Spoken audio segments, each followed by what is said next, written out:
ആലപ്പുഴ ജില്ലയിലെ മനോഹരങ്ങളായ ഗ്രാമങ്ങളിലൂടെ തോടും പുഴകളും നദികളും പാടശേഖരങ്ങളും കണ്ടുകൊണ്ടുള്ള യാത്ര.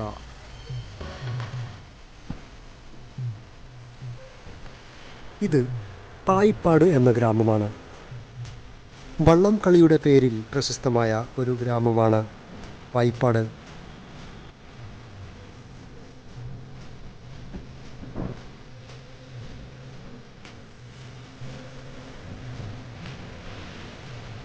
ഇത് പായിപ്പാട് പാലമാണ്. താഴെ അച്ഛൻ കോവിലാർ ഒഴുകുന്നു. ചരിത്ര പ്രസിദ്ധമായ പായിപ്പാട് വള്ളംകളി നടക്കുന്നത് ഇവിടെയാണ്.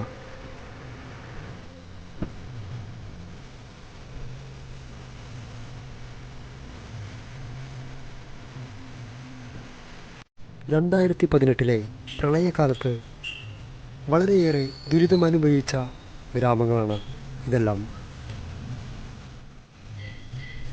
ആലപ്പുഴ ജില്ലയിലെ ഭൂരിഭാഗം പ്രദേശങ്ങളും വെള്ളത്തിനടിയിലായപ്പോൾ ഈ പ്രദേശവും അതിൻ്റെ ദുരിതം അനുഭവിച്ചു.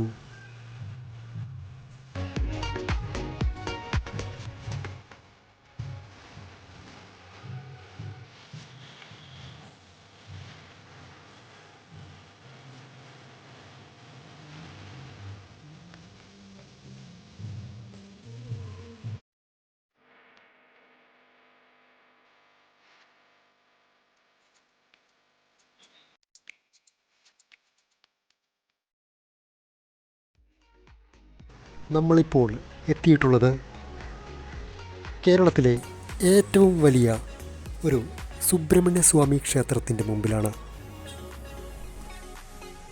പ്രൗഢവും മനോഹരവും പുരാതനവുമായ ഒരു ക്ഷേത്രം.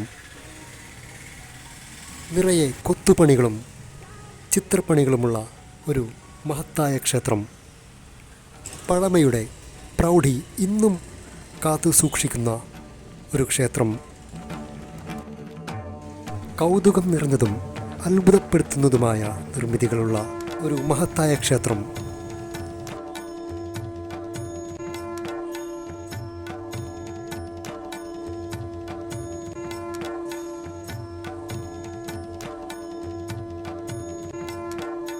ഹരിപ്പാട് ശ്രീ സുബ്രഹ്മണ്യ സ്വാമി ക്ഷേത്രം കേരളത്തിലെ പുരാതനമായ ക്ഷേത്രങ്ങളിലൊന്നാണ്. ആലപ്പുഴ ജില്ലയിലെ ഹരിപ്പാട് പട്ടണത്തിൽ സ്ഥിതി ചെയ്യുന്ന ഹരിപ്പാട് ശ്രീ സുബ്രഹ്മണ്യ സ്വാമി ക്ഷേത്രം.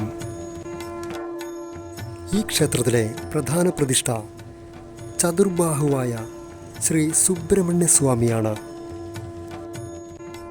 കേരളത്തിലെ ഏറ്റവും വലിയ സുബ്രഹ്മണ്യ വിഗ്രഹമാണ് ഈ ക്ഷേത്രത്തിലുള്ളത്. കൂടാതെ ഉപദേവതകളായി ഗണപതി, ദക്ഷിണാമൂർത്തി, ശ്രീകൃഷ്ണൻ, അയ്യപ്പൻ, നാഗദൈവങ്ങൾ, പഞ്ചമി ദേവി, യക്ഷിയമ്മ എന്നിവരും കുടികൊള്ളുന്നുണ്ട്. കേരളപ്പഴനി, തെക്കൻ പഴനി എന്നീ പേരുകളിൽ പ്രശസ്തമായ ഈ ക്ഷേത്രം കേരളത്തിലെ ഏറ്റവും വലിയ സുബ്രഹ്മണ്യ സ്വാമി ക്ഷേത്രമാണ്. നാലമ്പലത്തിന് പുറത്ത് തെക്ക് കിഴക്ക് മൂലയിലായി പണി കഴിപ്പിച്ചിട്ടുള്ള ശ്രീകോവിലിലാണ് ശ്രീകൃഷ്ണ ഭഗവാനെ പ്രതിഷ്ഠിച്ചിട്ടുള്ളത്.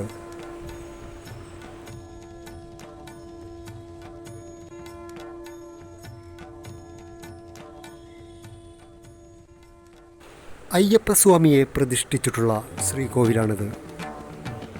നാലമ്പലത്തിൻ്റെ തെക്ക് പടിഞ്ഞാറ് മൂലയിലാണ് ശ്രീകോവിൽ.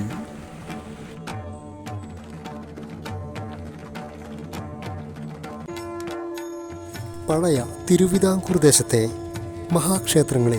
മഹാക്ഷേത്രങ്ങളായി അറിയപ്പെട്ടിരുന്ന 7 ക്ഷേത്രങ്ങളിൽ ഒന്നാണ് ഹരിപ്പാട് സുബ്രഹ്മണ്യ സ്വാമി ക്ഷേത്രം. കേരളത്തിലെ ഏറ്റവും വലിയ സ്വർണ്ണ കൊടിമരമുള്ളത് ഈ ക്ഷേത്രത്തിലാണ്. 3 കൊടിയേറ്റുത്സവങ്ങൾ നടക്കുന്നു എന്നതാണ് ഈ ക്ഷേത്രത്തിലെ മറ്റൊരു പ്രത്യേകത.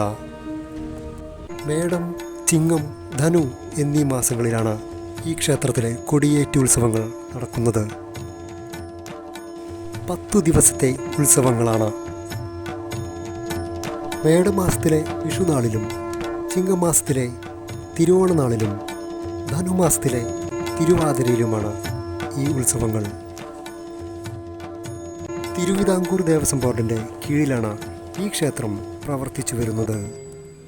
ഈ ക്ഷേത്രത്തിലെ പ്രധാന പ്രതിഷ്ഠയായ സുബ്രഹ്മണ്യ സ്വാമിയുടെ വിഗ്രഹം ത്രേതായുഗത്തിൽ പരശുരാമൻ്റെ പൂജ ഏറ്റുവാങ്ങിയ വിഗ്രഹമാണ് എന്നാണ് പറയപ്പെടുന്നത്.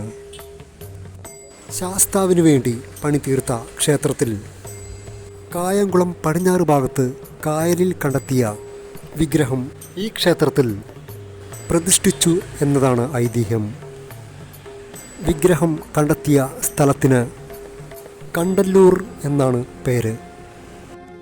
വഞ്ചിയിൽ കൊണ്ടുവന്ന വിഗ്രഹം കടവിൽ അടുപ്പിച്ച് അരനാഴിക നേരം കരയിൽ ഇരുത്തി വിഗ്രഹം ആഘോഷപൂർവം കൊണ്ടുവന്നതിൻ്റെ ഓർമ്മയ്ക്കാണ് പായിപ്പാട് ജലോത്സവം നടത്തിവരുന്നത്. ഒട്ടേറെ പ്രത്യേകതകൾ ഉള്ള ഈ ക്ഷേത്രം ഏതൊരു ഭക്തരും ഒരിക്കലെങ്കിലും സന്ദർശിക്കേണ്ടതാണ്.